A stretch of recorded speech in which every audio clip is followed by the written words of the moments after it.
주 푸시면 그 40분에 푸셔야 돼요. 40분에. 그게 연습이 되셔야지 실전에 가서도 40분에 하고 마킹하시고 그럴 수 있죠. 이게 50분까지 푸는 게 익숙해지시면요. 나중에 푸는 그 문제가 다 못 풀고 찍어야 되나 아마 결론이 나오실 거예요. 예. 근데 저희가 이제 그 다 테스트 해본 결과거든요. 그래서 여기 모의고사 볼 때부터 40분에 맞춰서 푸는 연습이 충분히 돼 있어야지 실전에 가서도 비슷하게 쓰실 수 있을 거예요. 풀어서도 우리가 확률이 한 60%인데 찍어서는 확률이 더 떨어지죠. 그렇죠? 자, 1번의 그 부동산 특성에 관한 연결이 잘못된 거 이렇게 물어봤는데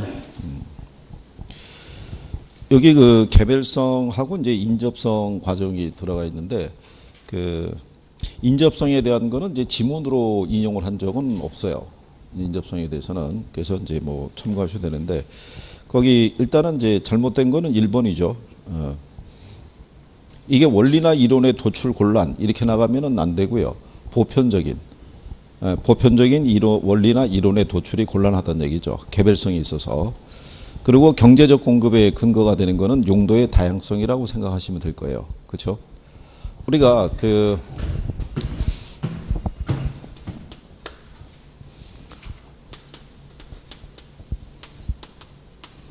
부동성 때문에 우리가 이제 위치의 가변성이라는 거를 만들어냈고요. 그 다음에 이제 부증성 때문에 용도의 다양성이라는 거를 만들어낸 거죠. 그러니까 이제 부증성으로 인해서 무슨 공급은 안 되냐면요. 물리적인 공급은 불가능하죠. 그러니까 용도 변경을 통해서 무슨 공급은 가능하냐면 경제적 공급은 가능하다 이런 얘기죠. 그렇죠? 그렇더라도 물리적인 양의 변화는 없다라고 얘기를 한 거죠. 기억하시나요? 네, 그래서 그 내용 관계를 이제 확인하시면 되겠고. 그래서 개별성에서 경제적 공급의 근거가 된다 그랬으니까 그건 잘못되어 있다 이렇게 보시면 되겠고요. 부동성으로 인해서 지역 분석의 필요성이 대두되고요. 그 다음에 시장 세분화의 근거가 된다라고 생각하시면 되겠죠. 요 부동성으로 인해서요. 모든 사람들이 만약에 뭐를 소유하고 있다는 얘기는요. 토지를 소유하고 있다는 얘기는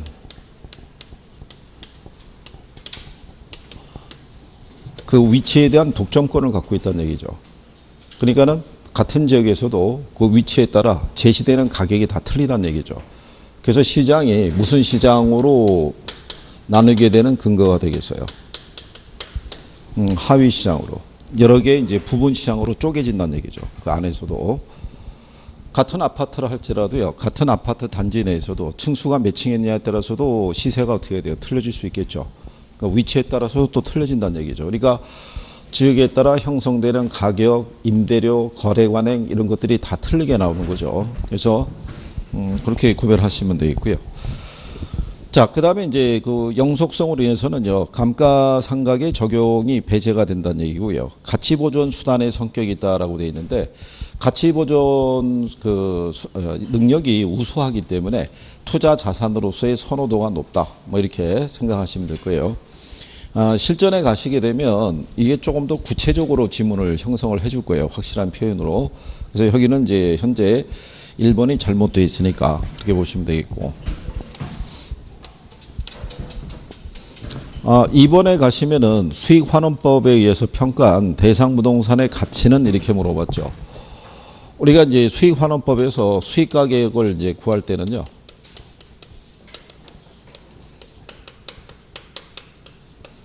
순수익을 환원율로 환원해서 수익가격을 우리가 이제 산정해야 됐을 때 거기 보시면은 유효 총소득이 3,800이고요. 영업경비가 560이라고 돼 있죠. 그러면은 그걸 공제하게 되면은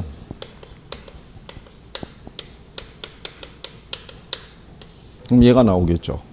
그러니까 3,800에서 560 그러면 그럼 얘가 3,240 이렇게 나오겠죠. 그 다음에 이제 뭐를 구하라는 거예요? 환원율을. 자, 환원율을 구하라고 그랬을 때 거기 보시게 되면 대부 비율이 있고 저당 상수가 있고 그다음에 지분 배당률 뭐 이렇게 주어져 있어요. 그죠? 예. 그러면 이제 여기서 우리가 계산해야 되는 거는 이제 뭐 계산하라는 얘기냐면 요게 그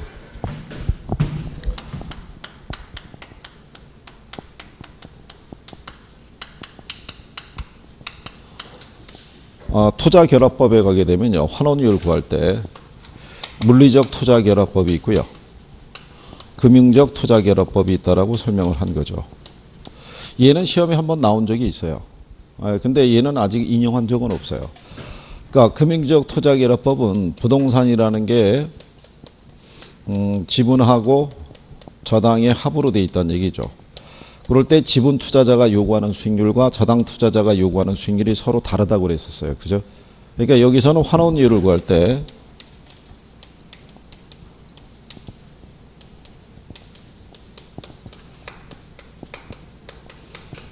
지분 비율에다가요. 지분 환원율을 쓰는데 지분 환원율로 여기는 지분 배당률을 써요. 그리고 저당 비율을 적용하고요. 저당 환원율로는 뭐를 쓰냐면 저당 상수를 써요. 요렇게 여기다 이제 대입하라는 얘기죠. 그래서 거기 보시면 대부 비율이 몇 프로냐면 60%란 얘기죠. 예, 그러면은 지분 비율이 40%란 얘기죠. 그러면 지분 비율이 몇 프로일 때요? 40%고 얘가 몇 프로? 60%. 근데 지분 배당률은 몇 프로 줬냐면 6% 줬죠. 그죠? 그럼 64, 24니까 2.4% 나올 거고요. 그 다음에 저당 상수가 5% 줬죠. 5, 6, 30이니까 이게 3% 나오겠죠. 그럼 두 개를 더하게 되면 5.4%죠. 그러면 여기에다가 0.054 이렇게 대입을 하셔가지고 할인을 하시게 되면 그러면 금액이 3번에 6억 원 이렇게 나온다는 얘기죠.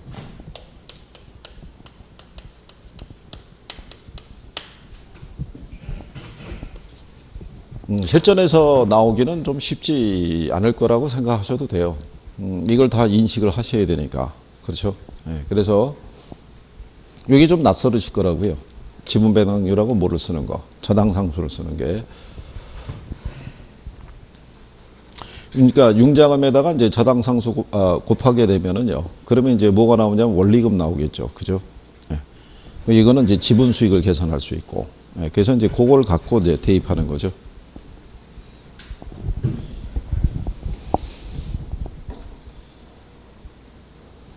뭐 틀리셔도 뭐 크게 뭐 신경 안 써도 되죠. 계산은 뭐 안 나오더라도 뭐에서 점수가 나와야 돼요. 이론에서 점수가 나오면 되니까. 그게 죄송한데 이 상태에서는 부채 감당법으로 구할 수 없는 거예요? 이 상태에서 부채 감당률을 쓸 수도 있죠. 네, 구할 수 있는데 해설은 아마 이렇게 구성이 되어 있는데 그러니까 요건을 이걸 잘 줘야 돼요. 이 조건에서 지금 한천이 얘기한 건 뭐냐면요. 부채 감당법에 의해서도 환원율은 구할 수가 있는데 부채 감당법에서는 어떻게 구하냐면요. 부채 감당률에다가 대부 비율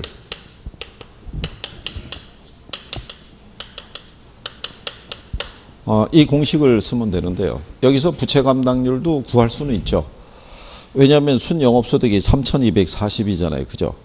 근데 이제 여기서의 조건 중에서는 뭐가 적용하기가 힘드냐면 부채 서비스액을 구해야 돼요. 그죠? 부채 서비스액을. 근데 이게 총 부동산의 가치가 얼마인지를 모르잖아요. 네, 그렇기 때문에 이걸 대입하기 어렵다는 얘기죠.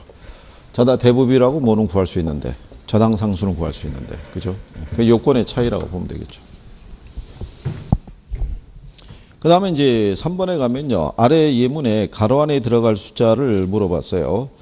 주택시장이 서로 대체 관계에 있는 아파트하고 빌라로 구성이 되어 있고요. 아파트 가격에 대한 빌라 수의 교차 탄력성이 얼마라고 되어 있어요? 0.6이라고 되어 있죠.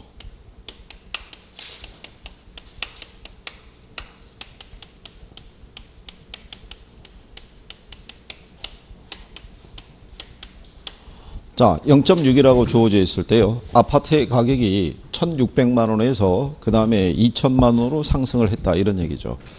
그럼 가격이 몇 프로 변했겠어요? 어? 가격이 25% 변했을 거 아니겠어요? 4, 46이니까. 그죠? 그러니까 확인해 보시면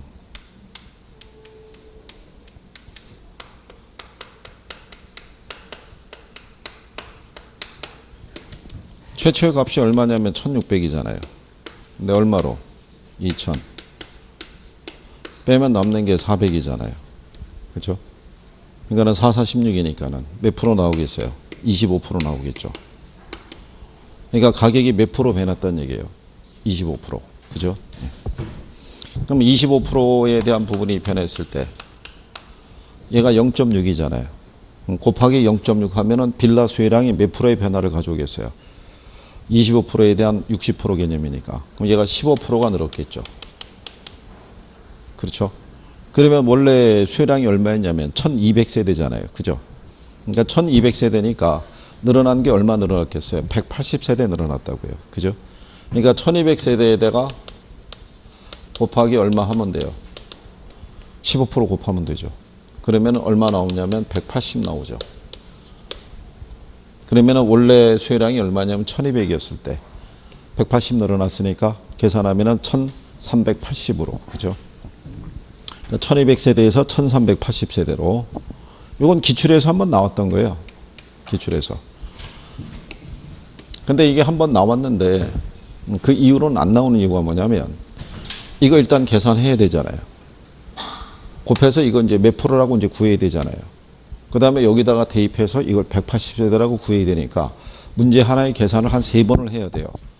그러니까 무리라고 보고 항의가 또 빗발쳤겠죠.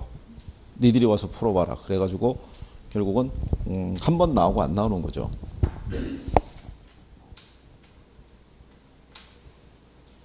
그래요. 뭐 3번도 뭐 틀려도 무방한데 4번은 맞춰줘야 되죠.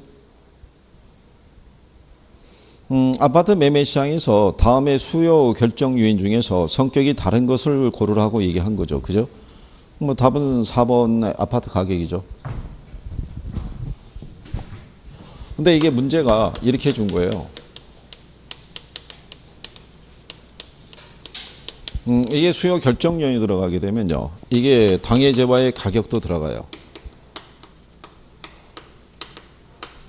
가격도 들어가고 소득도 들어가고 관련 재화의 가격 변화도 들어가고요. 뭐 이런 것들이 쭉 들어갈 때 당해재와의 가격이 변해서 수혜량이 변하는 것은 그거는 무슨 변화? 수혜량의 변화. 그거 외에 변하는 것들은 수혜의 변화. 이렇게 구분하니까 성격이 다르겠죠. 예, 하나만. 무슨 변화를 유도한다는 거예요? 수혜량의 변화를.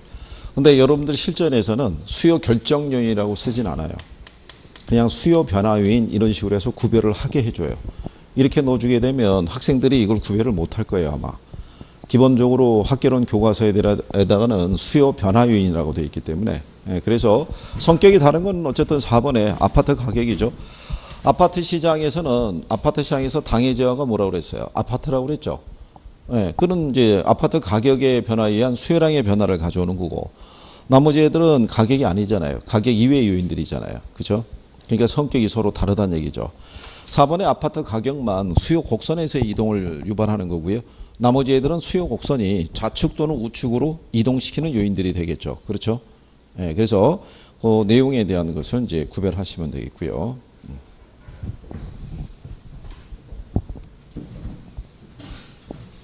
그래도 이게 문제를 물어보면요. 저게 뭐 썩 잘 나오지는 않아요. 그러니까 저기에 대한 연습이 충분히 돼 계셔야 돼요. 그렇죠? 네, 그래서 저기 안 돼 있으면 단 쪽에서도 이제 그 다른 문제 갖고 테스트를 해보니까 그 정답률이 그게 썩 높게 나오진 않아요. 박스로 해가지고 아파트의 수요 곡선을 우측 또는 좌측으로 이동시키는 요인에 해당하는 것을 선택을 해보라고 했을 때 첫 번째 줬는데 별로 정답률이 안 좋아서 두 번째 다시 구성해서 줘봤는데 역시 또 비슷해요.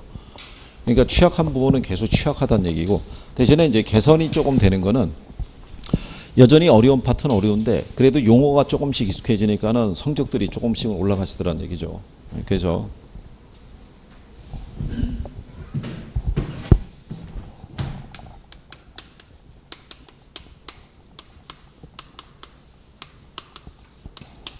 자, 5번에는 이제 저당의 유동화를 이제 물어봤죠. 옳은 거를 물어봤으니까요. 답은 이제 5번이 되고요. 자, 1번에 보시게 되면요.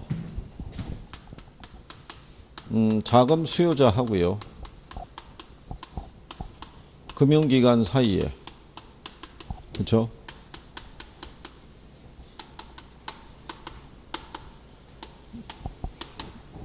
주택담보대출이 이루어지는 시장이 있죠. 예, 그게 몇 차 시장이겠어요? 그게 1차 시장이죠. 여기서 이제 대출이 발생을 했으니까 저당 채권의 형성 또는 발행 시장이라고도 얘기를 하죠. 뭘 해줬으니까요. 대출 해줬으니까. 예, 그걸 우리가 몇 차 시장이라고 한다. 1차 시장이라고 얘기하죠.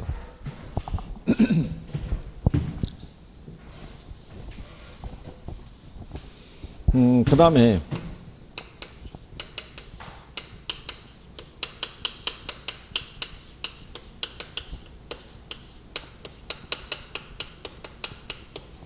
유동화 중개기관과 이제 투자자 사이에서 거래가 이루어지는 시장이 이제 2차 시장이죠. 자, 그랬을 때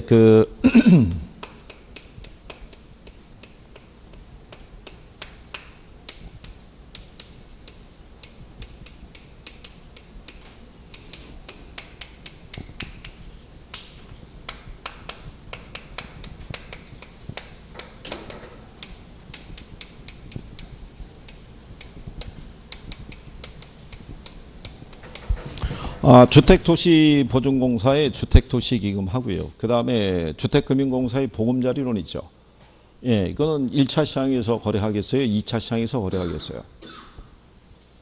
거래가. 예? 몇 차 시장에서 거래를 성립하겠어요? 예? 아니, 묶음으로 얘기하지 말고요. 묶음으로. 그죠? 2로 갖다가 마지막을 리을로 강하게 붙여가지고 구별을 안 되게 하지 마시고 왼쪽이에요, 오른쪽이에요? 에? 참고로 둘의 공통점은 뭐냐면요. 대출 관련 업무 능력이 없어요. 얘네들은. 그러니까 얘네들은 1차 시장에 있는 금융기관들에게 위탁 판매하고 있는 거예요. 그러니까 기본적으로 얘네들은 여기서 거래가 이루어진다고요. 무슨 시장에서? 1차 시장에서. 대출이 돼야 저당 채권이 만들어질 거 아니에요. 무슨 말인지 아시겠어요? 2차 시장은 1차 시장에서 형성된 저당권이 유동화되는 시장이라고요. 그러니까 얘네들은 몇 차 시장에서? 1차 시장에서 거래가 되는 거예요. 얘네는 대출 능력이 없어요. 대출 능력이 없어서 시중은행에게 위탁을 해서 관리하도록 하는 거예요. 자기네가 직접 대출해 줄 수 있다 없다. 대출이 안 되는 거죠. 그러니까 여기서 대출을 해주고 뭐가 만들어지면 저당 채권이 만들어지면 그거를 가지고 유동화를 시켜서 자금을 조달한다고 생각하시면 될 거예요. 그러면 여기서 이 주택도시기금을 우리가 지원할 때 준주택 아시죠? 네. 준주택을 건설하거나 매입하거나 임차를 하거나 그죠? 아니면은 얘네들을 뭐 할 때, 리모델링 할 때, 이 주택도시기금의 기금을 지원해줘요, 안 해줘요? 이거. 에? 이거 해준다고, 이거. 지난번에 얘기했다고, 해준다고. 작년에 시험 문제가 뭐였냐면, 주택도시기금을 지원해주는데, 이 국민주택 규모 이상이 있죠. 예, 이상의 준주택에다가 뭐를 해준다고, 자금 지원해준다고 해서 그게 틀린 거였다고요. 준주택도 규모는 국민주택 규모 이하란 말이죠. 무슨 말인지 아시겠죠? 예, 그러니까 그 기금의 지원을 해주는 거예요. 예, 그래서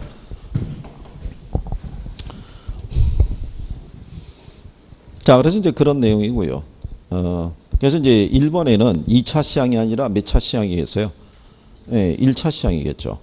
저당의 유동화라는 것은요, 저당 차입자와 금융기관 사이에 저당 채권이 형성되는 것을 얘기한다니까 틀렸겠죠.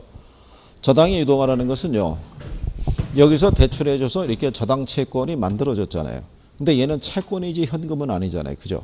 그럼 은행 입장에서는 만약에 여기 있는 자금 수요자에게 융자를 해주게 되면 이게 대부분 장기로 융자를 해주는데, 근데 이 사람들도 융자를 해주려고 그러면 불특정 다수의 고객들로부터 예금을 수신받아서 우리가 융자해 준다고 그랬죠. 근데 고객이 맡긴 예금은 단기 자금이잖아요. 그럼 단기를 장기로 운영하게 되면 기간의 불일치에 따른 유동성 문제에 걸리죠. 그러면 자기들이 보유하고 있는 이 저당 채권을 어느 쪽으로 유동화 중개기간으로 넘기게 되면은 다시 현금이 들어올 거 아니에요. 그러니까 저당 채권을 이쪽에 유동화 2차 시장으로 넘기는 거를 우리가 저당의 뭐라고 그래요? 그걸 저당의 유동화라고 얘기를 하죠. 유동화.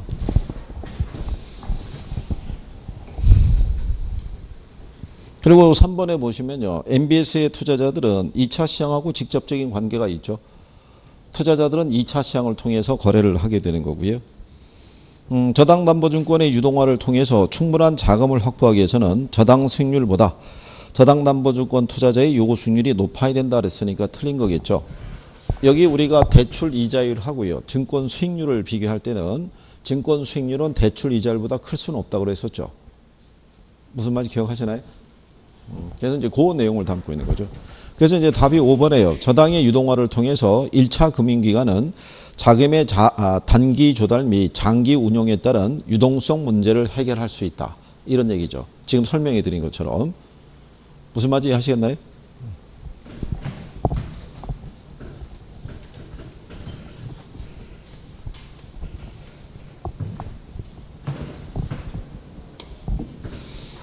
그 다음에 이제 6번 문제가 있을 때요. 자, 시장 수요 함수가요. 500-2P가 되고요. 그 다음에 공급 함수는 만약에 300이라고 가정할 때요. 얘가 450-2P로 만약에 변했다면 균형 가격이 있죠. 네, 요거는 이제 어떻게 변했느냐. 자, 이 문제가 하나 있고요. 지금 거기 보시게 되면 시장 수요 함수가 1500 마이너스 얼마에서요? 2P에서 1300 마이너스 2P로 이렇게 변했다는 얘기죠. 근데 시장 공급량은 얼마라는 거예요? 300. 그런데 이제 거기서는 이제 뭐를 물어봤냐면 균형량의 변화를 물어봤죠. 그렇죠? 두 개의 요건을 놓고 봤을 때 문제의 차이점이 뭐겠어요? 이게 둘 다 기본적으로 수요는 감소했다는 얘기거든요. 둘 다. 그죠? 근데 물어본 요건이 틀리잖아요. 그쵸? 무슨 차이가 있겠어요?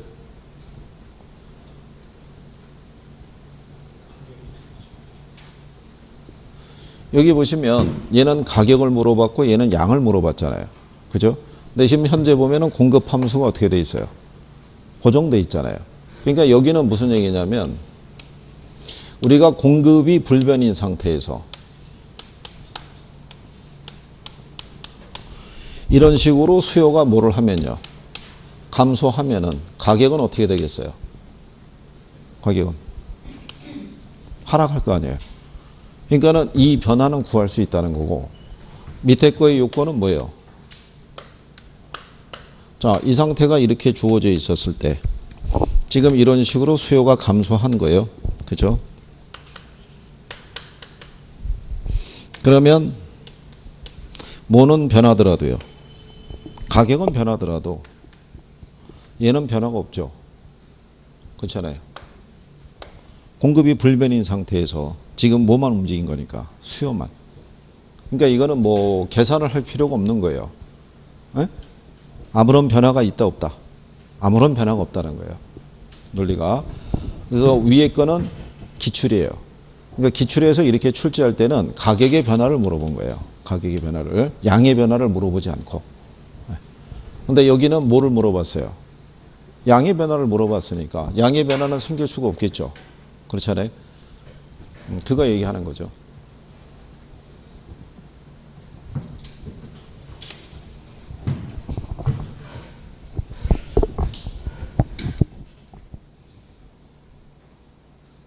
그래서 그런 내용 정도 정리하시면 되겠고요.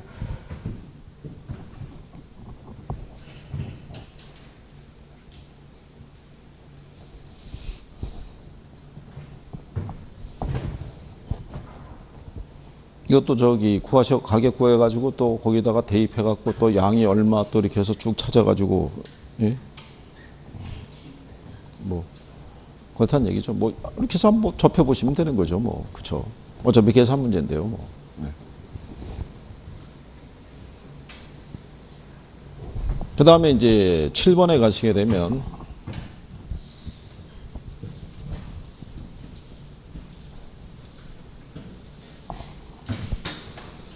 임대료 규제에 관한 부분인데요. 뭐 6번은 틀려도 되는데요. 7번은 맞춰 주셔야겠죠. 그죠? 자, 우리가 임대료 규제에 따른 효과를 보려고 그러면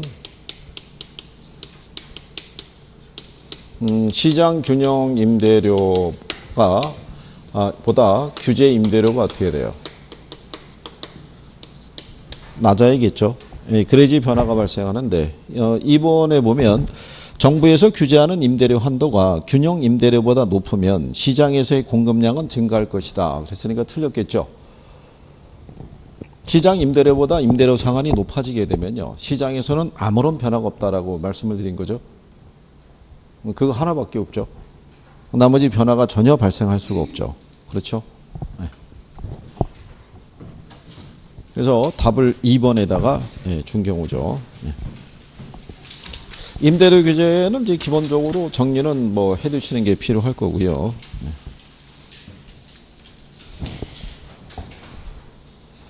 그럼 어쨌든 간에 그 어저께 9.13 부동산 종합대책이라고 또 내놓은 거죠. 내놨는데 어쨌든 분석을 해봐서 여러분 시험에 필요한 뭐 내용이나 뭐 이런 게 있으면 기본적으로 문제화해서 한번은 다뤄보시게 할 거고. 근데 그거보다 애초에 작년에 이 정부가 도입을 했던 투기지구하고 투기과열지구 있죠.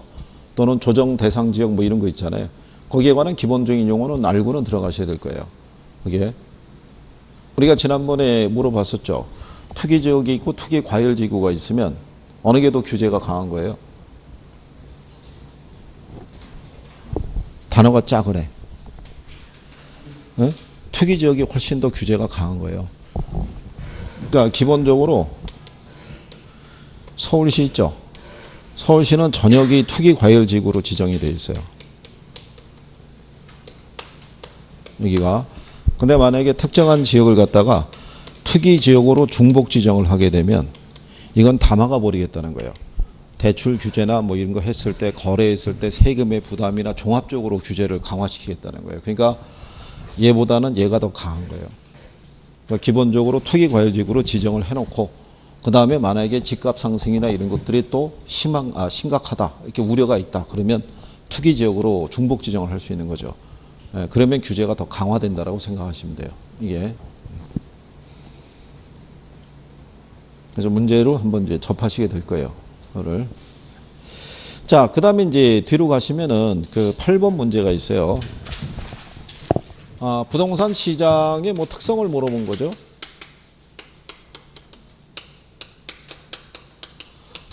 난이도로 봤을 때는요, 얘하고 얘는 기본적으로 맞춰줘야 돼요. 그러니까 여기서 우리 지금 계산 문제 뭐 이거 한 것 있죠. 네, 그건 뭐 틀려도 되는데, 이론은 맞춰줘야 돼요. 난이도가 어려운 난이도가 아니기 때문에.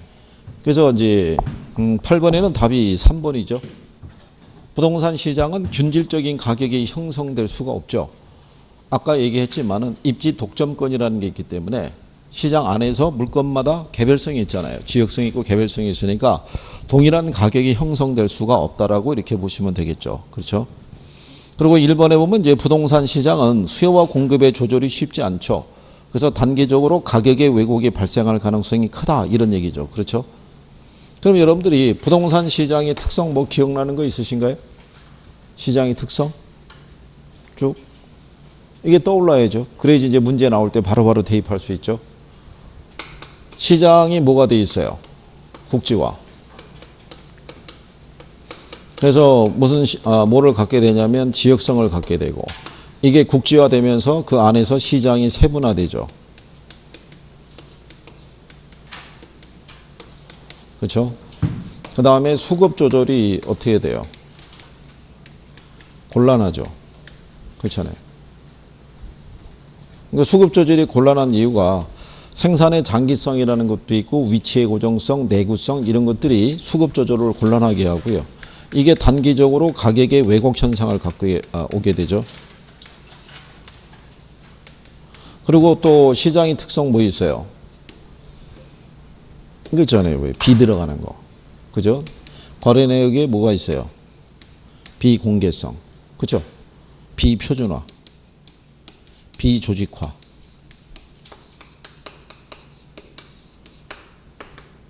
이런 거 했던 거 기억하시죠? 매매 기간의 장기성 뭐 이런 것들. 이게 안 보면 잊어먹는 거예요. 안 보면. 한때 이제 우리가 만약에 그 근래 이 무슨 부동산 시장의 특성 이런 거 했으면은 기억이 좀 살아 계실 텐데 저거 한 지가 또 오래됐잖아요. 그죠? 예, 그러니까 또 기억에서 사라져 있고 그런 거죠. 그래서 이제 그게 잘못돼 있다. 그게 이제 8번에는 답이 3번. 그렇죠? 그 다음에 9번도 맞춰주셔야 돼요. 경기 변동에서 나오는 거를 틀린다고 그러면요. 우리가 이제 설 자리가 없죠. 그죠? 그래서 경기 변동에 가는 것을 틀린 것 그러면은, 답은 4번이죠. 4번에 가시게 되면 총부채 상환 비율 규제 완화 후에 주택거래 증가했죠. 이거는 경기 변동 요인 중에서 무슨 변동에? 이건 무작위적 변동이죠. 불규칙 변동. 주로 정부의 시장 개입에서 나타나는 경우죠. 정부가 이번에 들어와 가지고요. 예전에는 이번에 나온 게 뭐냐면 청약에 만약에 당첨이 되잖아요. 예, 당첨이 됐더라도 이걸 주택 소유로 간주하지 않았는데 이제는 이게 당첨이 되면은 주택을 소유하는 걸로 간주하는 거죠. 이게. 그리고 분양권 전매에 대한 것도 8년 이상은 전매가 안 되도록. 그러니까 이제 규제를 조금 더 강화시켰다라고 생각을 하시면 되겠죠. 이 부분에 대해서. 그리고 이제 중요한 거는 이제 보유세를 강화시키고 있다는 얘기죠. 보유세를. 어쨌든 이제 그런 내용에서 뭐 필요한 게 있으면 어쨌든 문제를 한번 이제 접하시게 될 거고요. 그래서 이제 정부의 시장 개입에서 나타나는 거는 불규칙 변동, 무작위적 변동 이렇게 얘기하는 거죠. 예. 그리고 이제 3번 나온 것처럼 봄, 가을의 반복적인 주택거래 건수 증가는 계절 변동 요인에 속하겠죠. 그리고 이제 건축량하고 이제 거래량이 부동산 경기의 측정 지표로 많이 사용이 되죠. 그래서 거래량은 수요 측면에, 건축량은 공급 측면에서, 그죠? 예. 그래서 그런 내용으로 정리하신 거고요. 그래서 제가 볼 때는 7번, 8번, 9번 정도는 맞춰주시는 게 정상이라고 생각하는 거죠. 여기서 틀리는 게 데미지가 더 큰 거죠. 이건 뭐 틀려도 돼요. 틀려도 되는데 저런 걸 틀리면은 뭐 어떡할까요? 그죠? 맞춰줘야죠.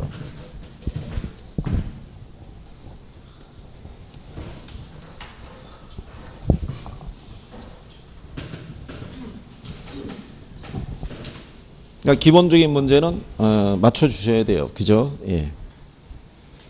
자, 그 다음에 이제 10번에 보시면 정부의 시장 개입 필요성과 관련된 다음의 내용 중에서 틀린 거를 물어봤죠. 자, 우리가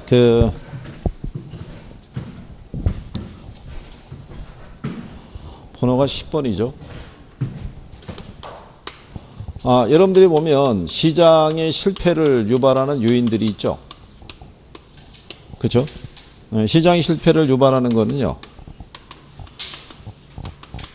불안전 경쟁에 따른 문제가 있죠. 뭐 독점이라든가 뭐 이런 문제가 있을 수 있고요. 그 다음에 정보의 비대칭성 이런 것도 문제가 되죠. 그렇죠? 그리고 이제 뭐 비용 체감산업 문제 있죠. 규모의 경제에 따른. 그 다음에 이제 뭐 공공재 이런 것도 있고요. 그 다음에 외부 효과. 뭐 이런 것들이 시장의 실패를 불러일으키는 요인이 되죠. 그래서 5번 지문에 가보시게 되면 비대칭 정보 또는 불완전 정보로 인해서 자원 배분이 비효율적이 될 수 있으니까 정부의 개입이 필요하다 이렇게 얘기하죠. 그러니까 정보의 비대칭성이라는 것은 정보가 부족하다는 얘기죠. 그러니까 부동산 시장도 부동산 상품 또는 가격에 관한 완전한 정보가 매도자하고 매수자에게 제시가 안 돼 있죠. 그렇기 때문에 정부가 매년 1년에 한 번씩 부동산 가격을 공시를 해준다는 얘기죠. 일반적인 거래할 때 참고하라고. 그러니까 이번에 이제 정부가 그 공시 가격을 이제 현실화시키겠다 이런 얘기죠. 내년 정도 되면 현실화되지 않을까 싶어요. 그러면은 또 법의 개정도 발생할 수가 있죠. 그게.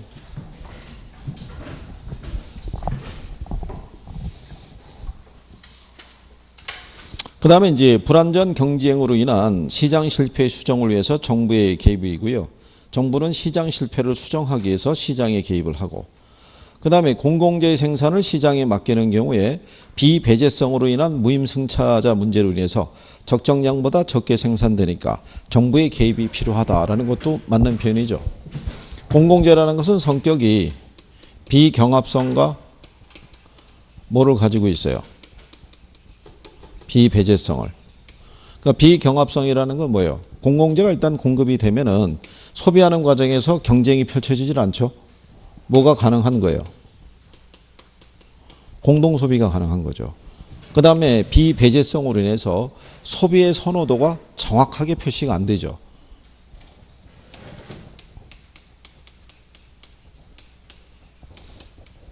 이게 적게 나타난다고요. 왜 지난번에 그랬잖아요. TV 자주 보십니까? 우리 집이 원래 TV를 안 봐요. 뭐 왜 그런 식의 반응을 나타내냐면 TV 수십 년 되라 그럴까 봐. 드라마 진짜 좋아하는 사람이거든요. 24시간 거의 드라마만 보면서 사는 사람인데 물어보면은 관심이 없다는 쪽으로 얘기하죠. 아, 그러면 이게 무슨 공중파 TV나 채널 이런 거 늘려봐야, 공급해봐야 별 저기가 없겠구나. 그러니까는 생각보다 어떻게 돼요? 적은 양의 시장이 공급이 되는 거죠. 그렇잖아요. 그렇기 때문에 이것만 가지고 생산을 시장기구에 맡기면 항상 무슨 생산에 문제가 따른다는 거예요. 과소생산. 그러니까 정부가 개입을 해서 일률적으로 공급을 해준다 이런 얘기죠. 그리고 이 사람들은 이거를 적게 나타내더라도요. 별 문제가 없다고 생각하는 거죠. 왜? 일단 공급이 되고 난 다음에 얘를 소비하는 과정에서 대가를 지불하지 않는다고 해서 소비로부터 배제당하지 않거든요. 그렇기 때문에 그렇다는 얘기죠. 우리가 왜 길 가다가 TV 틀어놨잖아요. 뭐 터미널이나 여기에 보면 TV 틀어놔 있는데 그거 볼 때 누가 제재가는 사람이 없잖아요. 그렇죠? 찾아와가지고 잠깐 돈 냈는지 확인 좀 합시다. 이런 사람 아무도 없다는 얘기죠. 그러니까 자, 그래서 이제 답이 1번이죠. 아, 우리가 이제 그 외부 효과 문제를 해결하는 것 중에 하나가 코즈의 정리가 있다고 그랬었죠. 코즈의 정리의 논리는 뭐냐면요. 이게 이제 코즈의 정리인데 이 코즈라는 사람은 정부의 시장 개입을 최소화하는 쪽을 유도하는 사람이죠. 그러니까 정부가 시장에 개입하는 것보다는 시장에 재산권에 대한 기준을 부여하게 되면 시장기구 안에서 이해 당사자 간의 조정을 통해서 문제 해결이 가능하다는 얘기죠. 무슨 말인지 하시겠나요? 그러니까 만약에 간접 흡연으로 인한 피해 있죠. 피해에 대한 보상 기준이 만약에 반경 뭐 한 10m 안에 있는 사람들에게는 한 대당 예를 들어서 10,000원씩 지급을 해야 된다. 이런 기준을 마련해 준다 그러면 흡연자들은 어떻게 하겠어요? 담배 한 대 피우려고 그러면 반경 10m 있는 사람들에게 가서 협상을 해야 되죠. 자, 10,000원을 받고 제가 한 대 피는 거를 참아 주시겠습니까? 아니면 싫다고 그러면 딴 데로 가야죠, 뭐. 그러니까는 정부가 일일이 개입하지 않더라도 시장기구 안에서 협상을 통해서 문제 해결을 유도하고자 하는 게 코즈의 정리 개념이에요. 그러니까 얘는 정부의 시장 개입을 뭐 하겠다는 거예요? 최소화하는 쪽에. 그죠? 그래서 코즈 정리에 의해서 환경 문제에 대해 정부가 재산권을 부여함으로써 외부 효과 문제를 해결하는 것은 정부가 시장에 개입하는 방법의 하나다 이렇게 해놨잖아요. 그러니까 이제 개입하지는 않고 이제 그 가이드만 제시를 해주라 이런 얘기죠. 그런 의미에서 틀렸다 그러는 건데 실전에 가면 문장이 조금 더 완전하게 틀리게끔 줄 거예요. 이렇게 해서 약간 논리가 취약하다라고 보시면 되겠고요. 그래서 얘를 만약에 틀리게 준다면 정부의 적극적인 시장 개입을 통해 뭐 이런 식으로 들어가야지 확실하게 틀리다고 인식할 수 있을 거예요. 잘 모르는 양반들은 이게 무슨 말이냐 또 이래가지고 그죠? 포괄적으로 보면은 재산권에 관한 기준을 부여하는 것도 간접적으로나마 개입하는 근거는 단초는 되거든요. 그래서 일단 이제 그 요건 정도 알아두시면 되겠고요. 근데 1번에 대한 거를 잘 무슨 말인지 모르더라도요. 2번하고 3번하고 4번하고 5번을 확실하게 줬기 때문에 그죠? 표정이 계속 말이 없는 거 보니까는 계속 저기 사선으로 긋고 있나 보죠, 이거? 예? 동그라미가 아니라 계속. 예?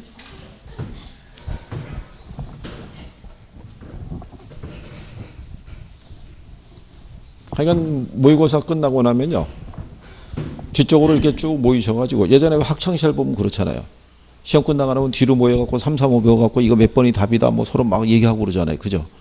그러면서 조정이 안 될 때 그 반에서 공부 제일 잘하는 학생이 가서 정리해 주죠. 그거는 3번이야. 그럼 끝나는 거죠. 그냥. 하여간 틀린다 갖고 고민들 많이 하시더라고요. 이 어쨌든 간에 개선이 좀 돼야 되는데. 근데 교수님 이게 예를 들어서 이산화탄소 배출량이라든지 이런 것들이 있잖아요. 아, 탄소 배출권이요? 예. 그러면 국가 간의 혜택을 지정해서 코트를 주잖아요. 예. 그런 이 원리는 마찬가지 아니겠어요? 이게 소지점이라는 게 아닌가요? 탄소 배출권을 활용할 수 있는 제도가 있고요. 코제 정리의 요건은 정부가 일일이 개입해서 하지를 말고 예를 들어서 만약에 피해를 주는 사람이 있고 피해를 받는 사람이 있다 그러면 거기에 관한 보상에 관한 어떤 기준이 있죠. 예, 그거를 막 가이드를 마련해 주면 여기 안에서 해결하도록 두는 논리고요. 만약에 이제 탄소 배출권 같으면은 만약에 공단이라든가 공장이 있으면은 여기서 제품을 생산하는 과정에서 오염물질이 배출이 되는데 그죠? 근데 이거를 전혀 배출을 못하게 할 수는 없잖아요.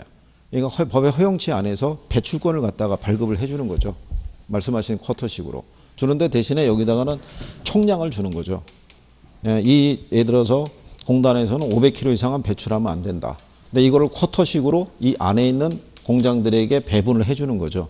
배분해 줬을 때 얘가 200이고 얘가 200이고 얘가 100을 배정을 받았는데 얘는 실상은 150만 쓰면 되고요. 얘는 거꾸로 150이 필요하죠. 그러면 이 안에서 거래는 할 수 있도록 허용을 해주고 총량만 배출하면 된다 이런 얘기죠. 그러니까 말씀하신 여기 이 부분하고 이 부분에 있을 때는 약간의 그런 차이는 여기는 이제 재산권에 관한 기준에 대한 거고 이건 이제 오염물질 배출권에 관한 부분이니까. 그래서 어쨌든 논리에 대한 거는 탄소 배출권에 대한 거는 코즈가 주장한 건 아니고요. 예, 그거는 이제 전 세계적으로 오염물질에 대한 부분에 대한 이제 문제가 커지게 되니까 국가별로 이제 그런 식으로 이제 규제를 하는 거죠.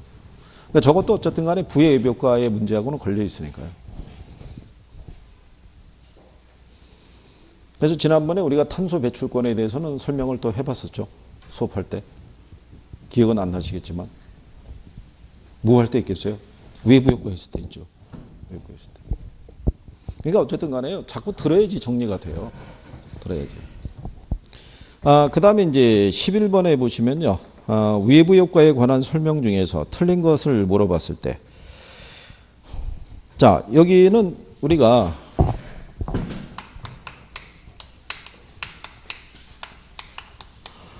외부 효과라는 것은요. 이 경제 주체의 경제 활동이라는 것이요. 어디를 통하지 않고 시장 기구를 통하지 않고 제3자의 경제적 후생에 영향을 미치는 것을 외부 효과라고 그랬었죠. 그래서 이 경제 활동이라는 것은 우리가 크게 나누면은 생산하고 무슨 소비 활동을 지칭했었죠. 그래서 외부 효과라는 것은 생산 과정에서도 발생할 수 있고 어디서 소비 과정에서도 발생할 수 있다고 얘기한 거죠. 그래서 5번 지문에 보면 나와 있잖아요. 외부 효과는 생산 과정에서 발생할 수도 있고 어디에서 소비 과정에서도 발생할 수 있다. 그래서 생산 측면에 정과 부의 외부 효과가 있고 소비 측면에 정과 부의 외부 효과가 있다라고 이렇게 설명해 드린 거죠. 기억하시나요? 그래서 우리가 생산 측면에서도 여기도 정과 뭐가 있어요? 부의 외부 효과가 존재하고요. 소비 측면에서도 정과 뭐가 있어요? 부의 외부 효과가 있다고 해서 예를 들어서 더 설명한 거죠. 소비 측면의 부의 외부 효과의 대표적인 게 간접 흡연 문제고요. 소비 측면에 있을 때 정외부 효과의 대표적인 게 왜 예방접종 있죠. 독감 예방접종. 뭐 이런 걸 가지고 설명했던 거죠. 그렇죠? 그래서 3번에 보면요. 외부 효과는 어떤 경제 주체의 경제 활동에 의도하지 않은 결과가 시장을 통하지 않고 다른 경제 주체의 후생에 영향을 주는 것을 우리가 외부 효과라고 얘기한 거죠. 그러니까 정의 관계는 기억을 해달라고 이제 말씀을 해드린 거고요. 지역지구제는 부의 외부 효과를 제거하는 기법의 하나로 사용이 되죠. 그거는 자주 인용하니까 뭐 기억을 해 주셔야겠고.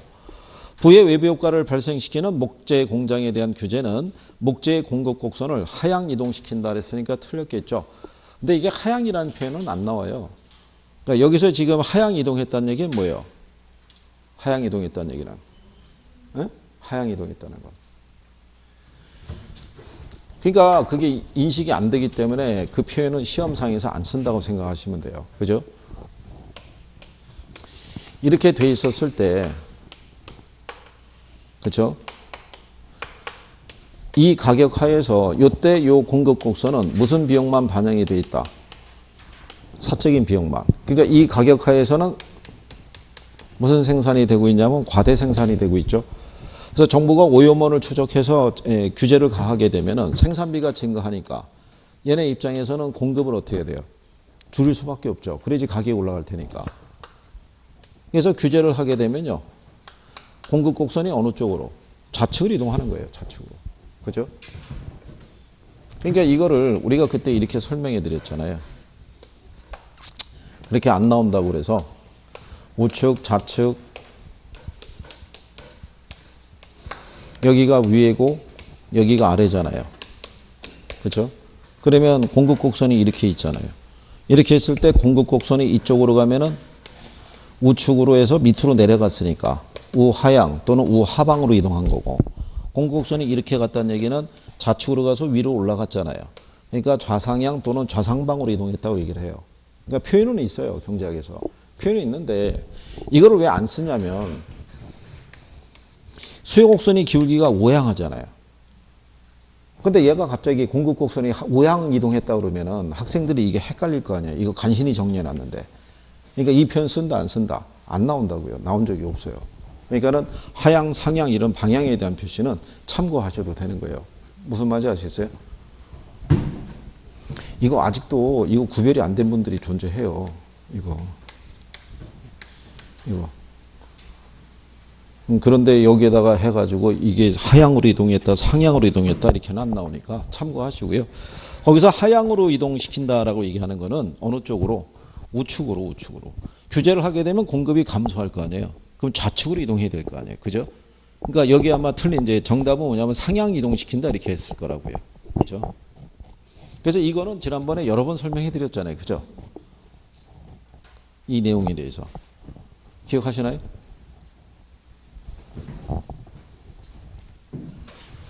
그래서 이쪽에서 가끔 인용하는 게 그때 이렇게 해드렸잖아요. 정의 외부 효과 있죠. 얘는 수요 곡선을 상향 이동시켜요. 근데 부의 외부 효과 있죠. 얘는 공급 곡선을 상향 이동시킨다고. 그렇죠? 그러면 수요 곡선이 상향 이동되면 가격은 어떻게 돼요? 가격은 수요 곡선이 상향 이동하면 가격은 이거 상승할 거 아니에요. 공급 곡선이 상향 이동하면 가격은 어떻게 돼요? 이거 상승하잖아요. 얘가 방향이 상이면 같다고. 그렇죠? 지금 얘가 좌상향으로 갔죠. 공급이 감소했으니까 가격이 상승할 거 아니에요. 그러면 똑같은 경우로요. 자, 이게 이제 우측이라고 가정했을 때요. 여기가 이제 좌측이고요. 여기 이렇게 수요 곡선이 있어요. 수요가 증가하게 되면 얘가 일로 갈 거 아니에요. 그럼 오른쪽으로 가다가 위로 올라갔잖아요. 그러니까는 우상향이잖아요. 그러면 여기 이렇게 공급 곡선이 하나 있다고 보면 공급은 그대로인 상태에서 수요만 늘어난 거잖아요. 그럼 가격은 상승하죠. 무슨 말인지 아시겠죠? 예, 그러니까 이 표현을 안 쓴다고. 이게 지금 외부 효과 관계에서 이 표현을 쓸 수 있는데 여러분 실중개사 시험에서는 안 나온다고요, 이거. 이렇게 하면은 아까 얘기한 거랑 헷갈리기 때문에 그래서 이거 수업 시간에 여러 번 말씀드린 거예요. 그죠? 그리고 여러분들이 기출을 아마 들여다보시더라도 기출 안에서 상향 이렇게 표현 나온 적이 없어요. 이 부분의 표현에서 그냥 우측 또는 좌측 뭐 이런 식으로만 이제 정리하시면 될 거예요. 그죠? 만약에 균형 상태를 표현하면 이렇게는 표현해요. 수요 곡선은 우향하고 공급 곡선은 우상향하는 균형 상태인 시장에서 이렇게는 표현하는 거예요. 그거는 무슨 상태 가리키는 거예요? 균형 상태. 수요 곡선은 우향하고 공급 곡선은 뭐 하니까? 우상향하니까. 이런 식의 표현만 쓰는 거예요. 그죠?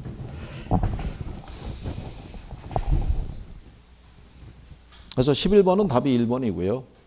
그래서 부의 외부 효과를 유발하는 이제 목재 공장에 대해 규제를 하게 되면 공급량이 줄어들겠죠. 그러니까 이제 공급 곡선이 어느 쪽으로 좌측으로 이동한다 이런 얘기죠. 그렇죠? 가장 최근에 여러분 시험에 이렇게 나오는 거죠. 주거지역 인근에 생태공원이 조성이 되면 수요 곡선은 좌측으로 이동이 된다. 그럼 틀리겠죠. 우측으로 이동을 해야겠죠. 뭐 이런 식에 대한 방향 표시를 나온 적은 있어요. 그러니까 그 다음에 이제 12번에 가게 되면 개발권 양도제에 대한 설명으로 틀린 것을 얘기를 했죠. 자, 원래 이 2번에 보게 되면요. 개발권 양도제라는 것은 거기 보면 문화재 보호라고 돼 있죠. 지난번에 설명해 드렸지만 역사적인 유물을 보존하기 위해서도 이 방법을 시행을 했다는 얘기죠. 그러니까 우리나라 같으면은 예를 들어서 경주 같은 도시 예를 들고 설명을 했잖아요. 그렇잖아요. 그럼 경주 지역의 토지 소유자들은 개발을 하기가 어렵잖아요. 그럼 재산상의 손실이 클 거 아니에요. 그럴 때 이제 이런 개발권을 발급해 줄 수 있다 이런 얘기죠. 근데 이제 근래에는 이제 뭐를 쓸 수 있냐면 토지이용 규제에 이제 하는 수단으로 쓸 수 있다는 얘기죠.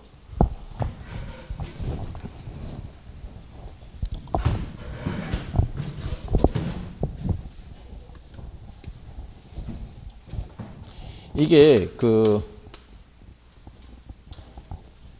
개발권 양도제라는 것은요. 원래 취지는 뭐를 보호하기 위해서 역사적인 유물을 갖다가 뭐 하기 위해서 보존하기 위해서 또는 군사시설이 있죠. 뭐 이런 것 등을 갖다가 뭐 하기 위해서 보호하기 위해서 이제 이런 개발권 양도제를 갖다가 도입할 수 있었다는 얘기죠. 근데 지금은 개발권 양도제라는 것은 도시 성장 관리 기법의 하나로 쓰인다는 얘기죠. 즉 지역지구제 하나만 갖고는 도시 성장 관리가 어려운 거예요.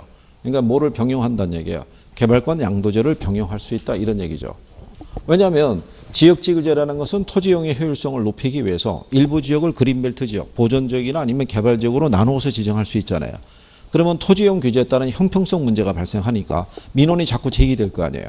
그러니까 그런 거를 해결해 주기 위해서 뭐를 개발권 양도제를 보완적인 수단으로 쓸 수 있다. 이제 이렇게 얘기한 거죠.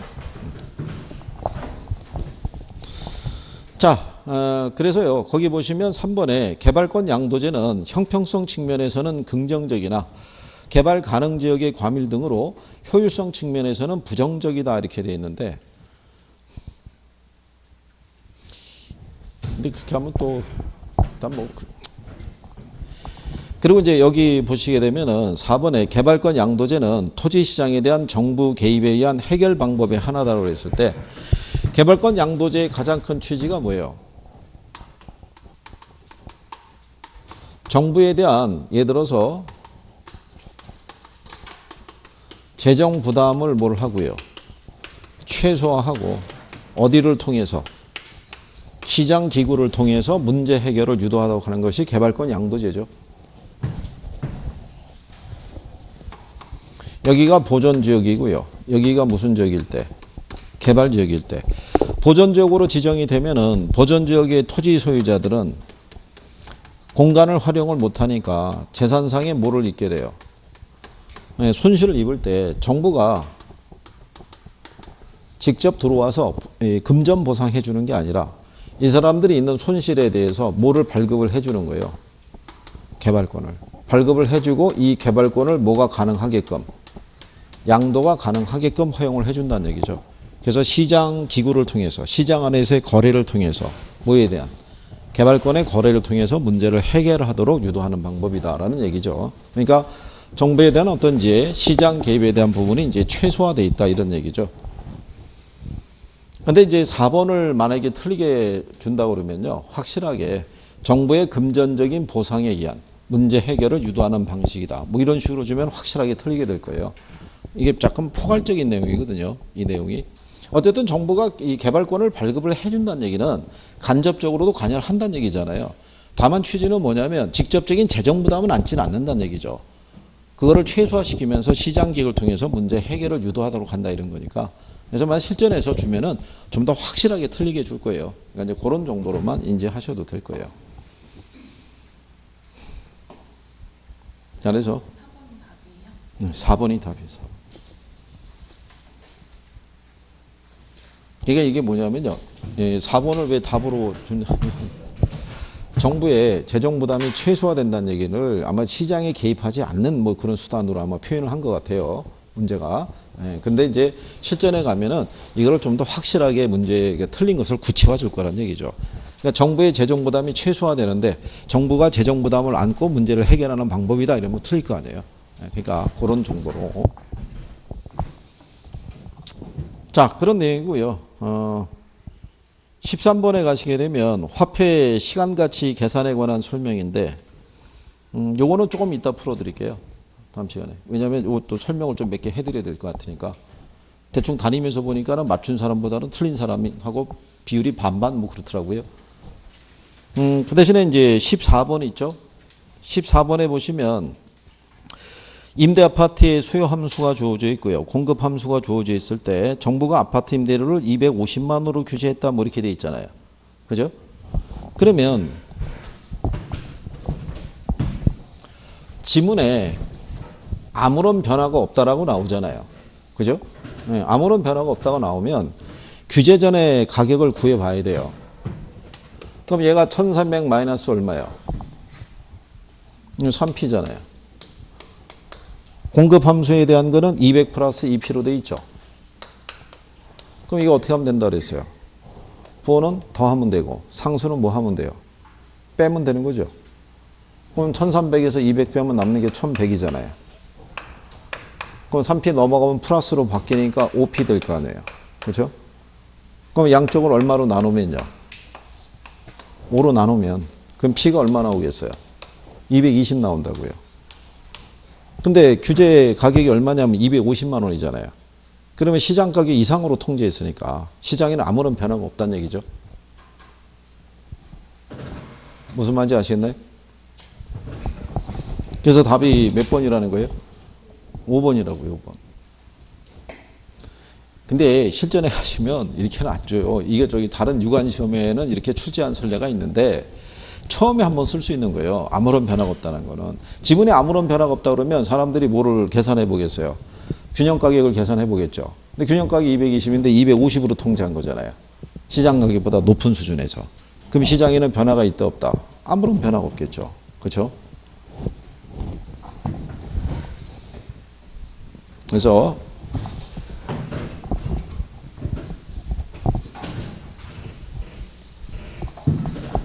여기 뭐 해설 쪽을 봤더니 여기에다가 그냥 막바로 대입을 했더라고요. 250을 이거다. 250 하면 750이잖아요. 빼면 남는 게 650인가 남을 거 아니에요. 여기다가 250을 대입하면은 500이잖아요. 그럼 700이잖아요. 그죠? 그러면 수요보다 뭐가 많아요? 공급이 많아지는 그런 상태가 되잖아요. 그걸 가지고 설명이 돼 있던데 그거는 아니고요.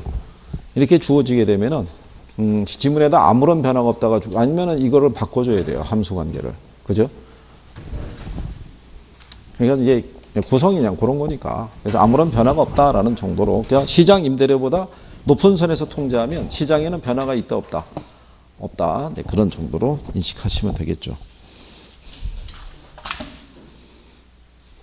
그리고 15번 문제는 얘는 뭐 틀려도 되고 뭐 그런데 15번은 맞춰줘야 돼요. 가격 원칙에서. 그죠? 우리가 항상 이거 했었죠.